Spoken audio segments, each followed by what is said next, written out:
सर्वज्ञ सर्वोर्वासी सर्वरूप सब रहित उदासी। बोले बचन नीर पाल कारण मनुज दनुज कुल घाल। सुन कपीस लंकापति वीरा केवित करे जल्द गंभीरा। संकुल मकर उरग झक जाति अति अगाध दुस्तर सब भांति। कह लंके सुनो रघुनायक कोट सिंधु शोषक तब सायक। जत्पी तत्पी नीत अस गाई विनय करिय सागर संजाई। प्रभु तुम्हार कुल गुरु जल्दी कही उपाय विचार। बिन प्रयास सागर तरही सकल भाल कपिधार। श्यावर राम जय जय राम मेरे प्रभु राम जय जय राम। श्री राम जय राम जय जय राम।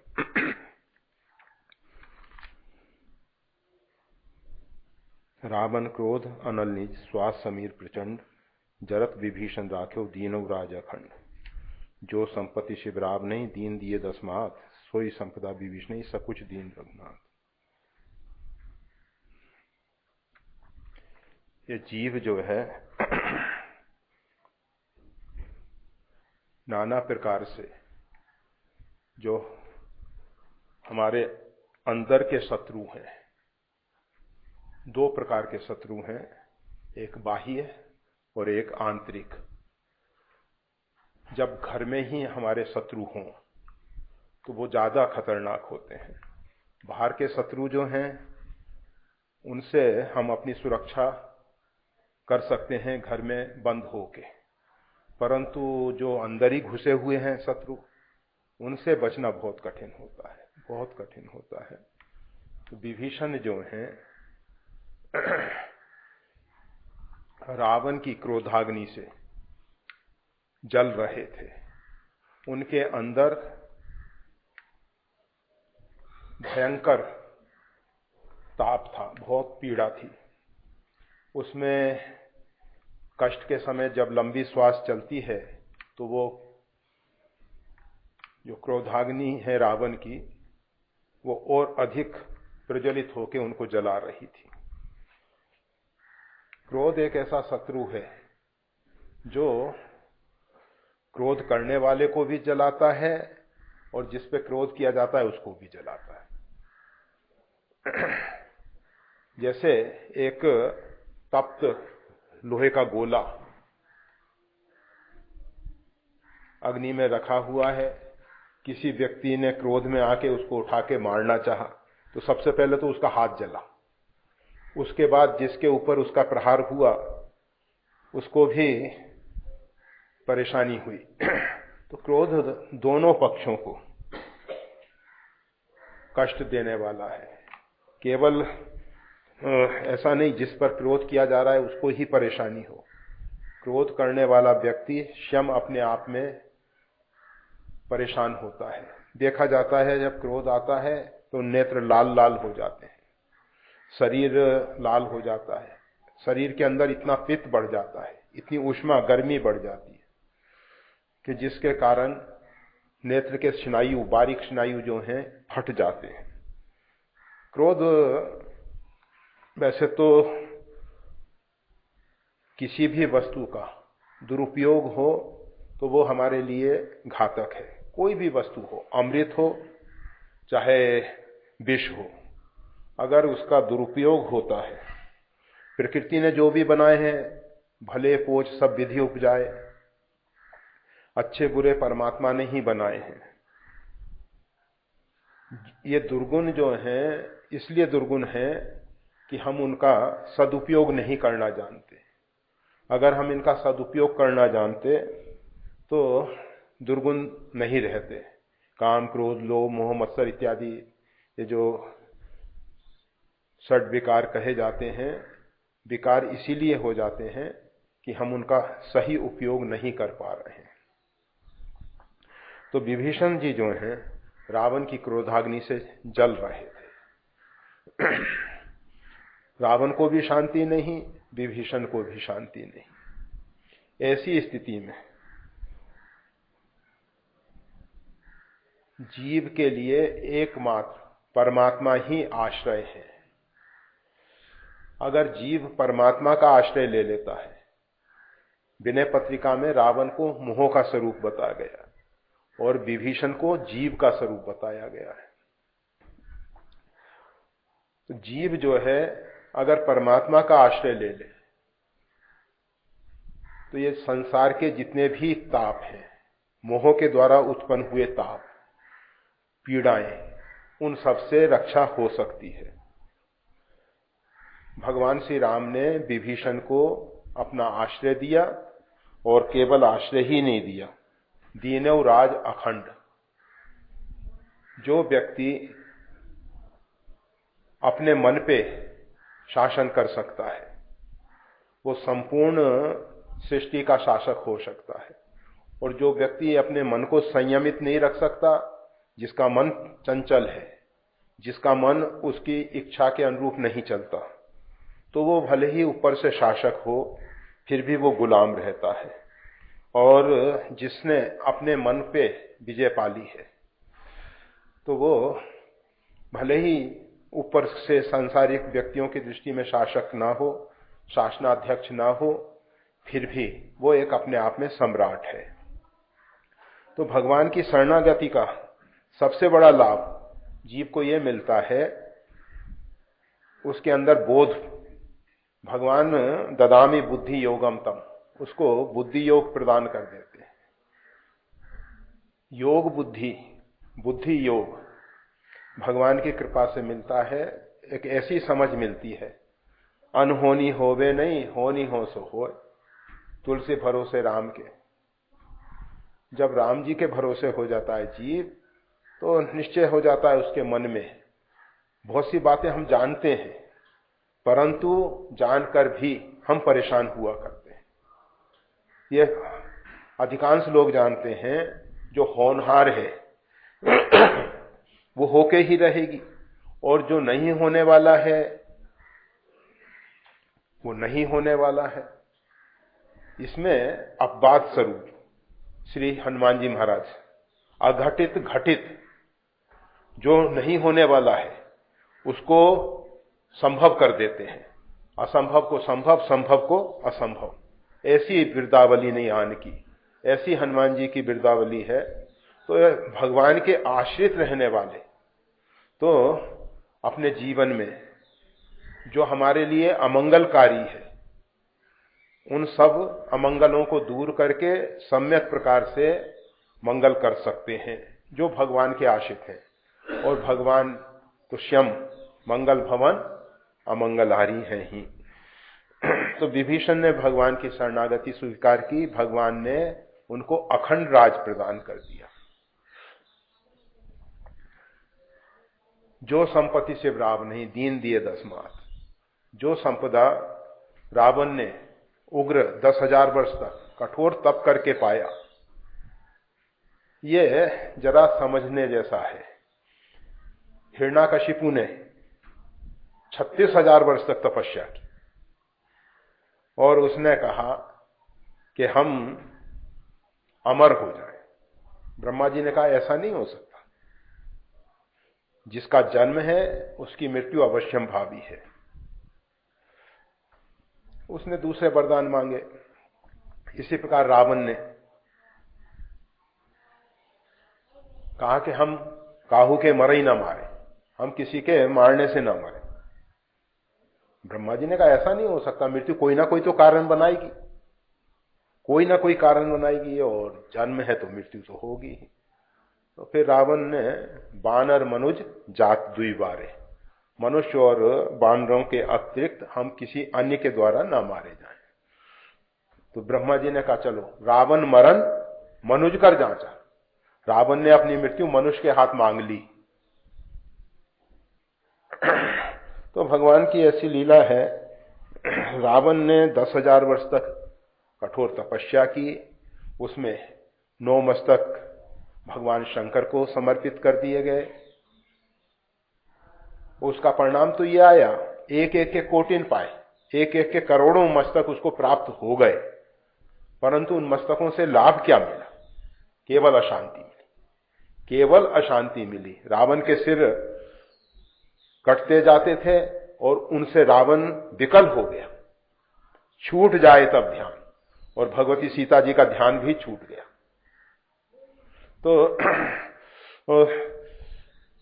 लगता है कि तपस्या बहुत अच्छी है, हम भी कहते हैं, तप आधार सब सृष्टि भवानी, तपस्या करनी ही चाहिए। फूलों में सुगंध जो है तप के द्वारा आती है, तप आधार सब सृष्टि भवानी, सारी सृष्टि का आधार तप है। परंतु तप के पीछे उद्देश्य क्या है? रावण का उद्देश्य केवल इतना ही था कि हम सार्वभौम सत्ता के मालिक बन जाएं, जो उसके अंदर एक वासना रही, एक छत्र रिपुहीन मही राज कल्प सत हो, उस वासना को लेकर रावण शरीर त्यागा था।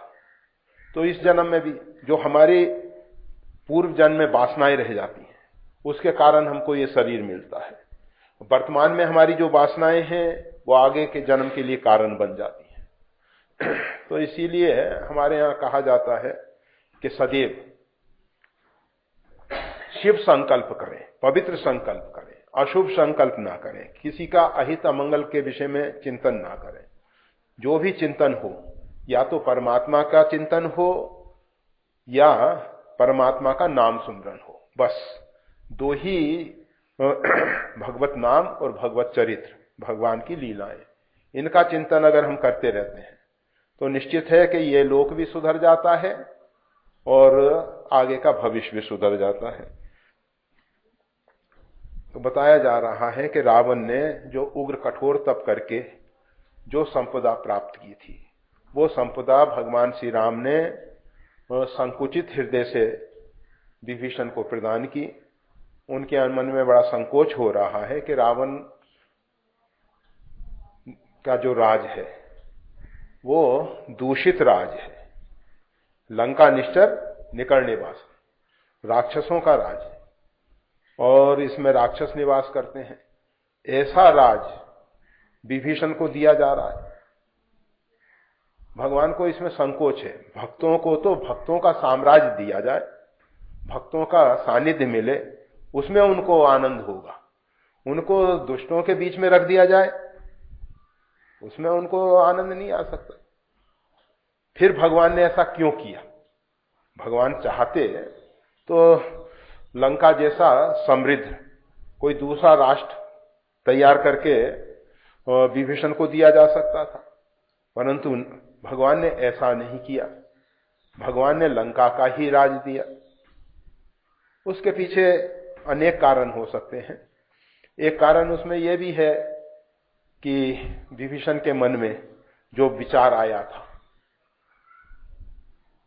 जब रावण ने कहा ममपुर बस तपसिन पर प्रीति, तू मेरे पुर में बसता है, विभीषण के मन में आया कि ये रावण का पुर कैसे रहे, ये तो मेरा पुर होना चाहिए, मैं इसमें जन्म लिया हूं। जैसे भारत का कोई भी नागरिक है, वो सब कहेंगे कि हमारा राष्ट्र है। ऐसा नहीं है कि जो यहां का प्रधानमंत्री है और राष्ट्रपति है उसी का राष्ट्र है। ये प्रत्येक नागरिक का ये मौलिक अधिकार है, राष्ट्र उसका है। तो विभीषण के मन में यही विचार आया कि रावण इसको अपना कैसे मान रहा है। ये उसकी गलत विचारधारा है रावण की, और जो मोह में फंसा हुआ है वो इसी प्रकार से भ्रांत धारणाओं से ग्रसित रहता है। तो विभीषण के मन में आया था कि लंका में सभी नागरिकों का साम्राज्य होना चाहिए। ऐसा नहीं है कि कोई एक व्यक्ति विशेष ही यहां राजा बने। लोकतंत्र होना चाहिए, प्रजातंत्र होना चाहिए। तो भगवान ने विचार किया कि अगर विभीषण को लंकाधिपति बनाएंगे तो उससे सबसे बड़ा लाभ ये होगा, जो राजा होता है, जो शासनाध्यक्ष होता है, वो अनेक लोगों के लिए प्रेरक बन जाता है। अगर शासनाध्यक्ष भगवान की आराधना उपासना करेगा तो अन्य इतर लोग जो चाटुकार हैं, चापलूस लोग हैं, वो भी उसको दिखाने के लिए वहां जाके उपासना करने लग जाएंगे। भले ही उनके अंदर भावना ना हो, परंतु वो ऊपर से दिखाएंगे। और बहुत से लोग ऐसे हैं, उनके मन में विचार आएगा कि जब अमुक व्यक्ति ये करता है तो हमको करना चाहिए। वो श्रद्धा से भी जुड़ जाएंगे और किसी भी प्रकार से परमात्मा के साथ जुड़ जाएं, परमात्मा की भक्ति में लग जाएं, तो सुनिश्चित है कि कल्याण होगा ही। तो भगवान चाहते हैं कि लंका में जो राक्षस निवास कर रहे हैं उनके हृदय परिवर्तित हों, और उनके हृदय परिवर्तित होने के बाद वो सब भगवान की भक्ति में आगे बढ़ें, परमात्मा की भक्ति में आगे बढ़ें। तो इस प्रकार से भगवान ने सोच के लंका का ही राज विभीषण को दिया। दूसरा, रावण के द्वारा क्या होता है, जब कोई राजा होता है, जैसे राजा बेन, तो उसके अधर्म के कारण पृथ्वी ने अपनी संपूर्ण जो शक्ति सामर्थ्य अपने अंदर छिपा ली थी। फिर महाराज पृथु के द्वारा वो सब गौ के रूप में पृथ्वी आई और भिन्न भिन्न बछड़ों के रूप में आके उसका दूहन करके पृथ्वी पे पुनः पृथ्वी की जितनी भी शक्तियां छिपाई हुई थी उनको प्रकट किया गया। तो भगवान श्री राम चाहते हैं कि विभीषण जो रावण के द्वारा अत्याचार, अनाचार, पापाचार हुआ है, उससे ये जो पृथ्वी जो है त्रसित हुई है और पृथ्वी ने अपनी शक्तियां छिपा ली है, तो वो पुनः शक्तियां वहां जागृत हों, वहां सुशासन मिले।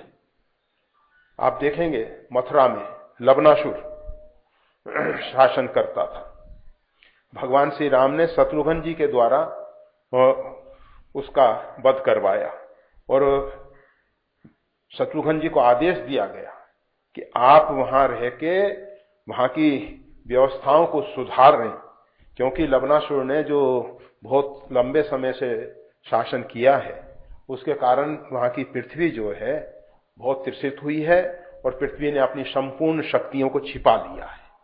तो भगवान श्री राम केवल विभीषण को राजा नहीं बना रहे हैं, संपूर्ण प्रजा के हित के लिए सोच रहे हैं।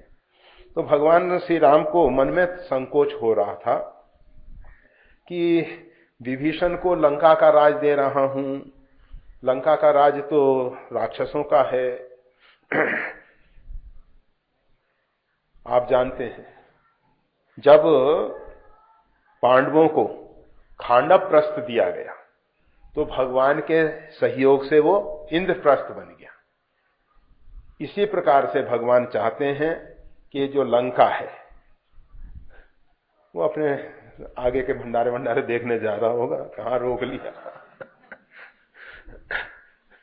श्री राम। तो विभीषण को भगवान श्री राम ने लंका का राज इत्यादि जो भी दिया उसमें बड़ा संकोच है। संकोच इस बात का है भगवान को कि कहां तो पूर्ण काम विभीषण, आप्त काम विभीषण, जो पूर्ण कामी है, जिसके अंदर किसी प्रकार से वासना नहीं है, इच्छा नहीं है। उर्कच प्रथम वासना रही, प्रपत्ति सरिसो बही। भगवान की प्रीति रूपी सरिता में सब वासनाएं बह चुकी हैं। ऐसी स्थिति में इनको कुछ भी जो दिया जा रहा है तो उसमें संकोच तो होगा ही, क्योंकि जिसके अंदर इस प्रकार की कोई वासना ही नहीं है, इच्छा ही नहीं है। नारद जी को यही लगा कि मैं तो विवाह करना चाहता था, तो मेरे को तो विवाह नहीं करने दिया, और शंकर जी जो हैं विवाह नहीं करना चाहते थे, वो उनको जबरदस्ती विवाह करा दिया। तो भगवान ये करते क्या है? जिसको राज वैभव की इच्छा नहीं है उसको तो राज वैभव दे रहे हैं, और जो राज भोगने के लिए ललायित हो रहा है उसको राज से वंचित कर दिया जा रहा है। भगवान की लीला समझ में नहीं आती है। अंधाधुंध दरबार है, अंधाधुंध दरबार है, भजलो राम निसंग। ठीक है, वो एक दोहा संतों ने बना लिया है। संत खाली रहते हैं तो कुछ ना कुछ चिंतन करते रहते हैं, कुछ ना कुछ चिंतन करते रहते हैं अपने, और भगवत संबंधी चिंतन करते हैं। खीजे से निज धाम दियो, खीजे से निज धाम दियो, रीझे से दीन है लंक, अंधाधुंध दरबार है भजलो राम निसंक। भगवान रावण पे अप्रसन्न हुए, खींच गए, नाराज हो गए, तो क्या किया, अपना धाम दे दिया। अब आप सोचो, जिस पे जो व्यक्ति नाराज हो वो उसको अपने घर में बसाएगा क्या? भगवान नाराज हो गए तो अपने घर में स्थान दे दिया, अपना धाम दे दिया, और प्रसन्न हो गए तो छोटा सा एक टुकड़ा भूमि का, लंका दे दिया। तो लोगों के मन में तो यही विचार आएगा कि अच्छा है भगवान नाराज ही हो जाए। त्रिपादश्य मृतम दिवी, 3 पाद जो अमृत लोक है उसकी प्राप्ति हो जाएगी। परंतु ठगे जाएंगे अगर हम ऐसी चेष्टा करेंगे। रावण जैसा विरोध करना बहुत कठिन है, बहुत कठिन है। या तो पापाचार की सीमा पे हम पहुंच जाएं, और या सदाचार की सीमा पे हम पहुंच जाएं, दोनों में कल्याण है। पापाचार की सीमा पे हम नहीं पहुंच पाएंगे, नहीं पहुंच पाएंगे, क्योंकि थोड़े से पाप करने में हमारी स्थिति नाजुक हो जाएगी।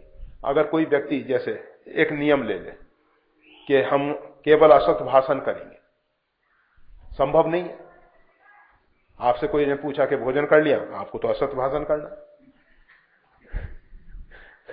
आप मतलब संसार के सब व्यवहार का निर्वाह नहीं हो सकता। हाँ, कोई व्यक्ति नियम लेके हम सत्य भाषण करेंगे, आसानी से निर्वाह हो जाएगा, परंतु असत्य का पूर्ण रूप में निर्वाह करना बहुत कठिन है, बहुत कठिन है।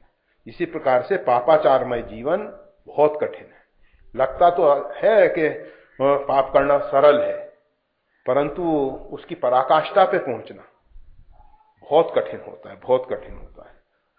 पर रावण पहुंचा, तो उस दिशा में हम नहीं पहुंच सकते हैं, इसलिए उस दिशा में प्रयास भी ना करें, वही अच्छा है। तो भगवान श्री राम ने विभीषण को लंका का राज संकोच पूर्वक दे दिया। अस्प्रभु छाड़ भजे जे आना, ते नर पशु बिन पूछ बिछाना।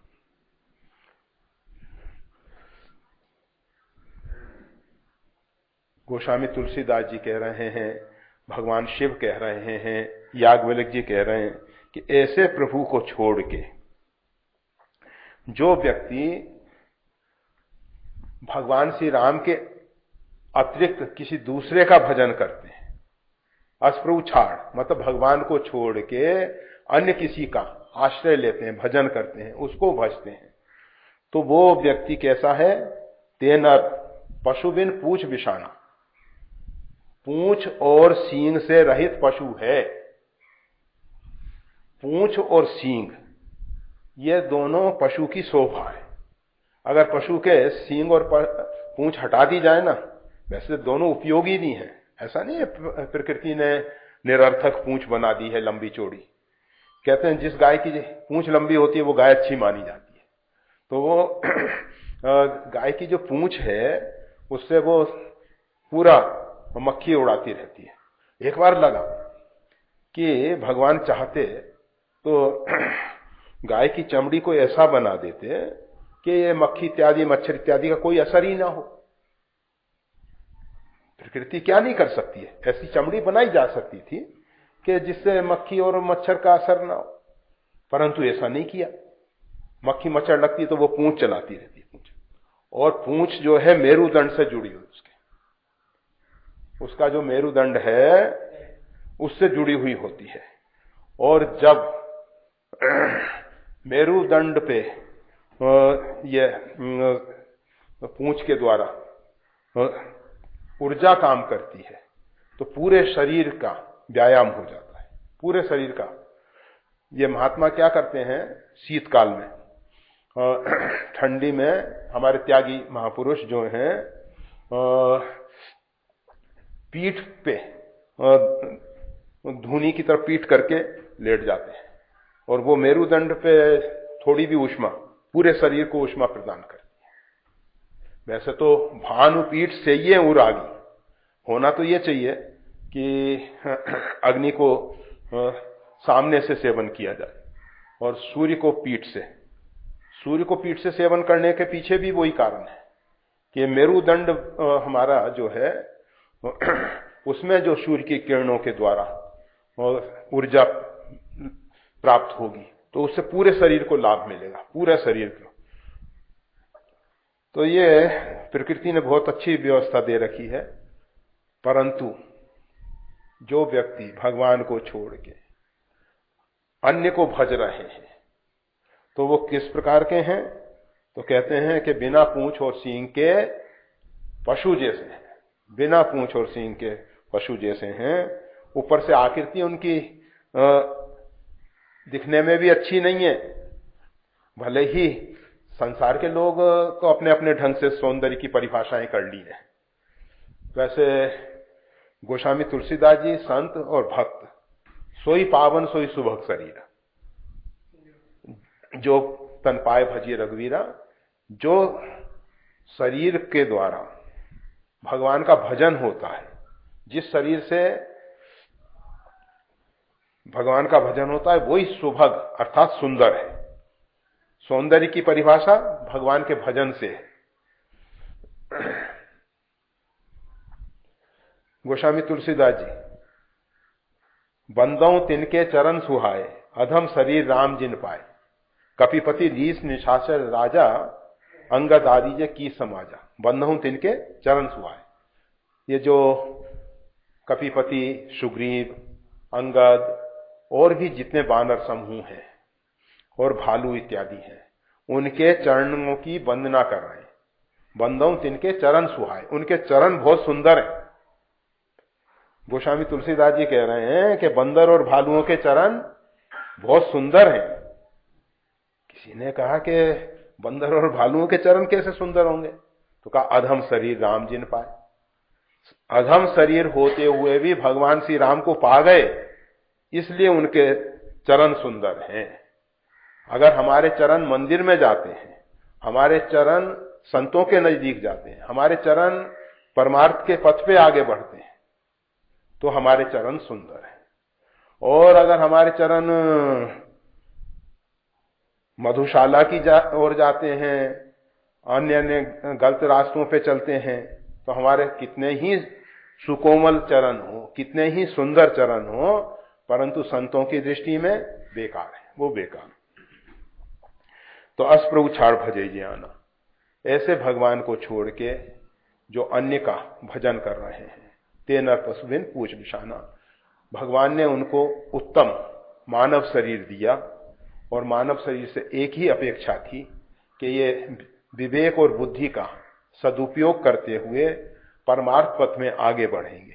परंतु व्यक्ति ऐसा नहीं करता है तो वो पशु से भी निम्न स्तर का है और अशोभनीय पशु है, अशोभनीय पशु है।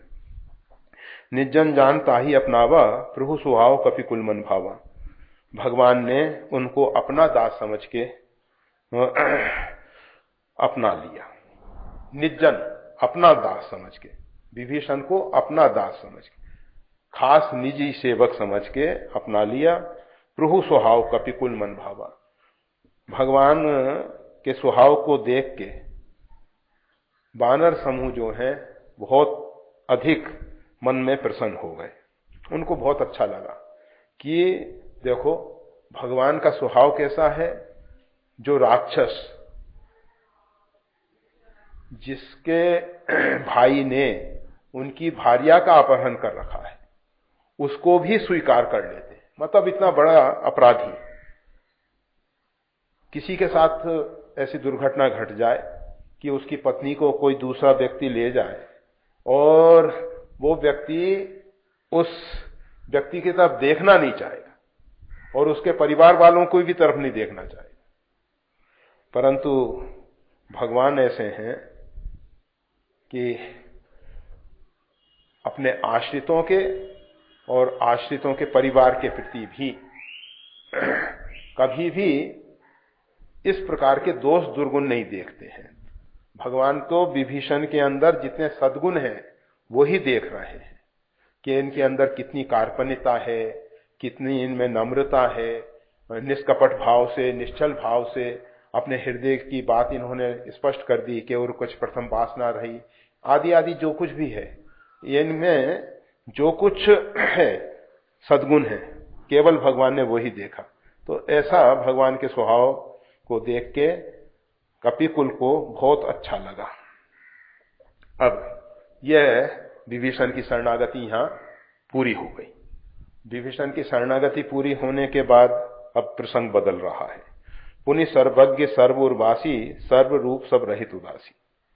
भगवान सर्वज्ञ हैं, सबके हृदय में वास करने वाले हैं, और जितने भी ये स्वरूप हैं सब भगवान के ही हैं, और भगवान सबसे रहित भी हैं। ये भगवान की विलक्षणता है।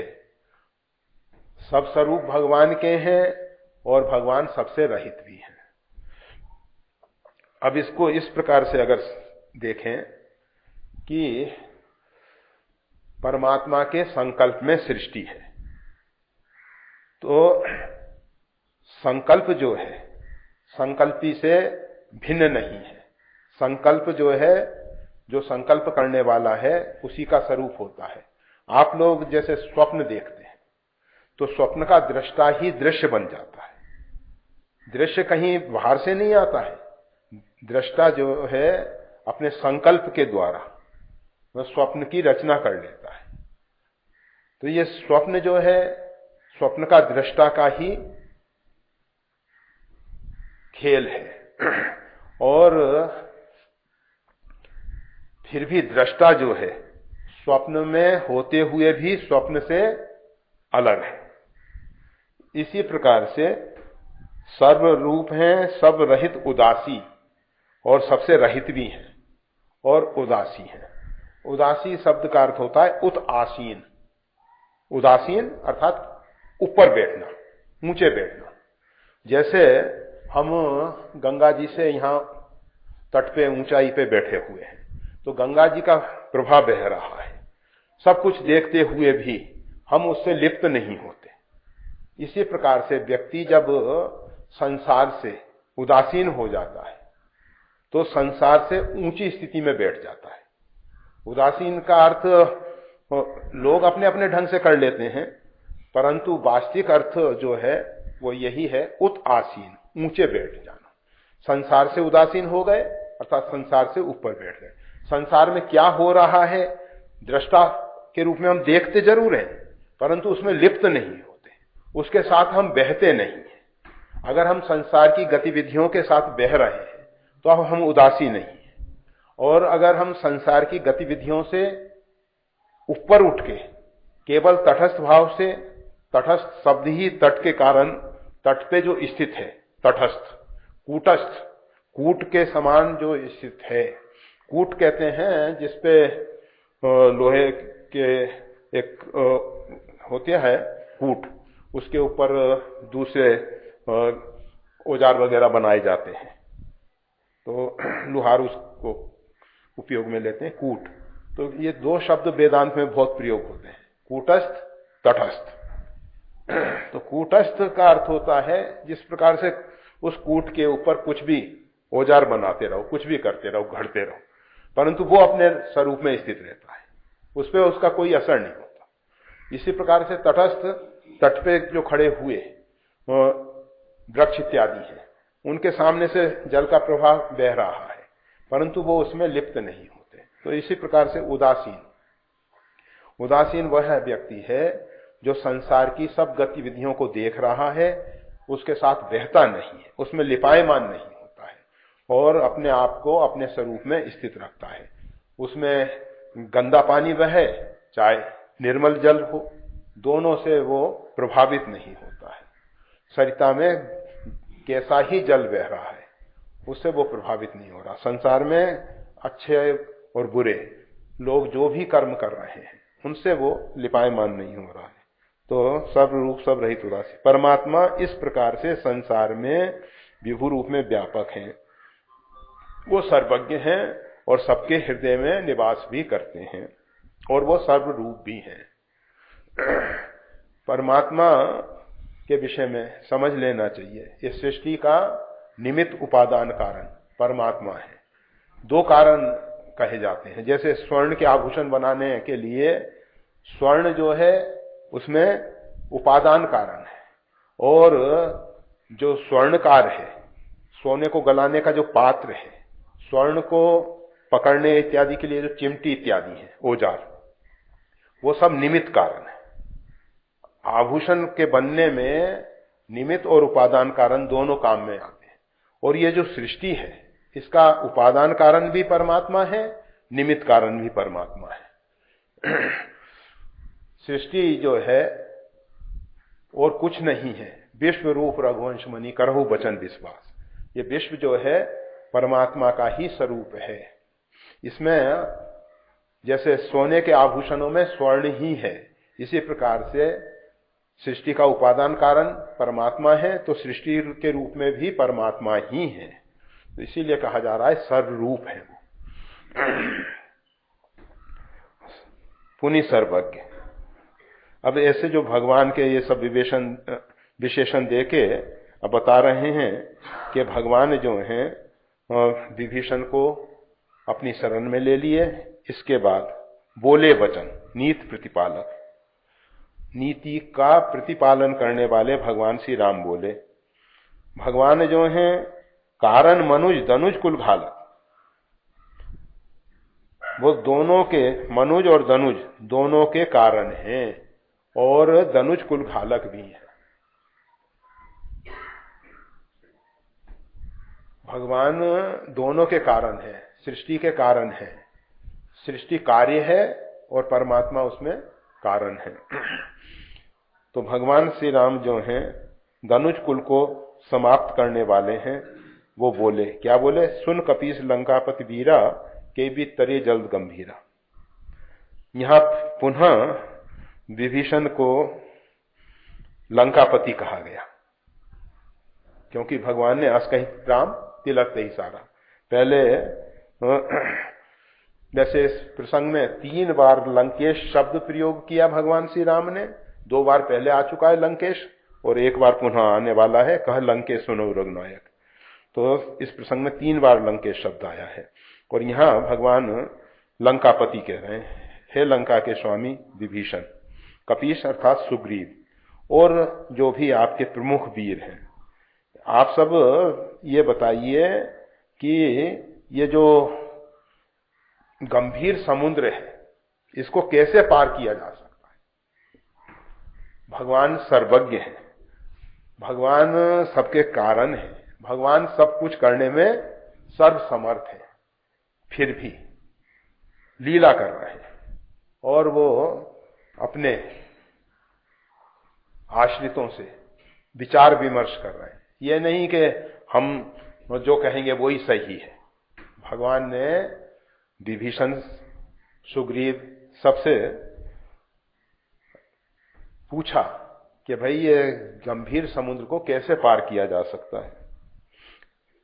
कहा इसमें क्या समस्या है? कहा कि संकुल मकर उरग झक जाती। ये जो समुद्र है इसमें बहुत मगर इत्यादि हैं, सर्प इत्यादि हैं, मछलियां इत्यादि हैं, विशाल विशाल शरीर वाले, अति अगाध दुस्तर सभाती। इसको पार करना तो अत्यंत दुस्तर है, तैर के भी नहीं पार किया जा सकता, क्योंकि इसमें ऐसे मगरमच्छ हैं, सर्प इत्यादि हैं, जो तैरने की कोशिश करेगा उसको ही निगल जाएंगे। तो सब प्रकार से ये दुस्तर है, सब प्रकार से कठिन है। अब विभीषण ने अपना विचार सामने रखा। कह लंकेश सुनौ रघुनायक, कोटि सिंधु शोषक तब सायक। लंकेश विभीषण कहने लगे, सुनौ रघुनायक, हे रघुनाथ जी आप सुनिए।